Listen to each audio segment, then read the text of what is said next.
একজন ক্ষণজন্মা বিপ্লবী, নিভে গেছে জীবন প্রদীপ, কিন্তু থামেনি তার স্বপ্ন। যে ইনকিলাব কালচারাল সেন্টার একদিন গান কবিতায় মুখর ছিল, আজ হয়তো সেখানে নেমেছে নীরবতা। তবু ইনসাফের বাংলাদেশ গড়তে দৃঢ় প্রত্যয়ী ওসমান হাদির সহযোদ্ধারা।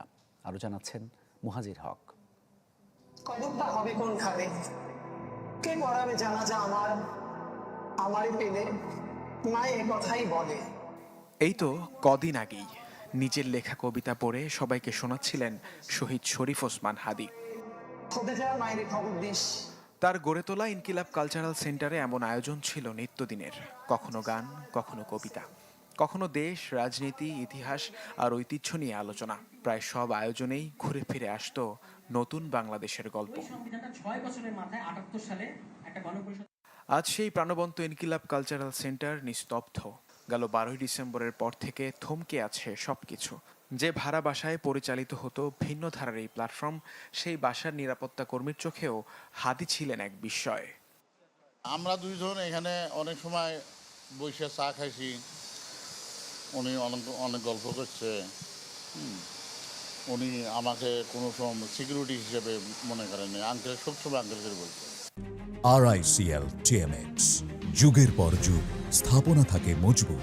শহীদ শরীফ ওসমান হাদির শূন্যতা অপূরণীয়, যেন বুকে পাথর চেপে রেখেছেন ইনকিলাব মঞ্চের প্রতিটি কর্মী। তবুও কাঁদতে মানা, কারণ হাদির স্বপ্নের ইনসাফের বাংলাদেশ করার কাজটা এগিয়ে নিতে হবে তাদের। ওনার ভিতরে প্রচণ্ড রকম মুসলিম চর্চা ছিল, কিন্তু উনি কট্টর ছিল না, উনি ভাঙচুর ছিল না। ওনার সাথে 1 থেকে 150টা মিছিলে গিয়েছে। উনি কোনোদিনও একটা পলিথিন, একটা কাঠের টুকরা, একটা ইট পাটকেল নিয়ে উনি কখনো মিছিলে যায়নি। সেজন্য অলওয়েজ প্রস্তুত ছিল যে আমাকে শহীদ হতে হবে। একটি বিপ্লবের আইডল উপস্থাপন করার জন্য আমাকে হয়তো চলে যেতে হবে খুব শীঘ্রই। আমি হয়তো খুব বেশি সময় পাবো না, কিন্তু আমি একটি বিপ্লব এবং একটি বিপ্লব রূপরেখা দেখিয়ে দিয়ে যাব। তারা বলছেন ইনকিলাব মঞ্চ কখনো পথ হারাবে না।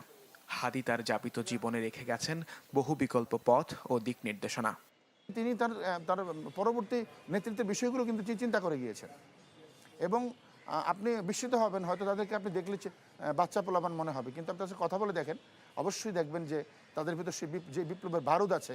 বাংলাদেশে মানে 100 বছর বিপ্লবের লম্বা লম্বা বয়ান আউরেও তাদের ভিতরে এই বিপ্লবটা লালন করেনি। অগণিত অসংখ্য হাদি তৈরি করে গেছে।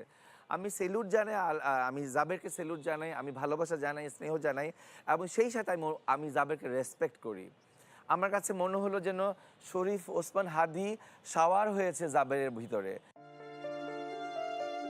জুলাই অভ্যুত্থানের চেতনা থেকেই ইনকিলাব মঞ্চ গড়ে তুলেছিলেন শহীদ শরীফ ওসমান হাদি। 24-এর 5 আগস্টের পর জাতীয় নাগরিক কমিটিতে যুক্ত হলেও শেষ পর্যন্ত ইনকিলাব মঞ্চকেই সামনে এগিয়ে নিয়েছেন। হাদির অনুপস্থিতিতে তার স্বপ্ন বয়ে নিয়ে চলছেন জাবের, জুমারা। হাদির খুনিদের বিচার, জুলাই অভ্যুত্থানের সম্মুখ সারির যোদ্ধাদের নিরাপত্তা, দেশের স্বাধীনতা সার্বভৌমত্ব রক্ষাকে সামনে রেখেই আগামী দিনের পথ চলার প্রত্যয় তাদের।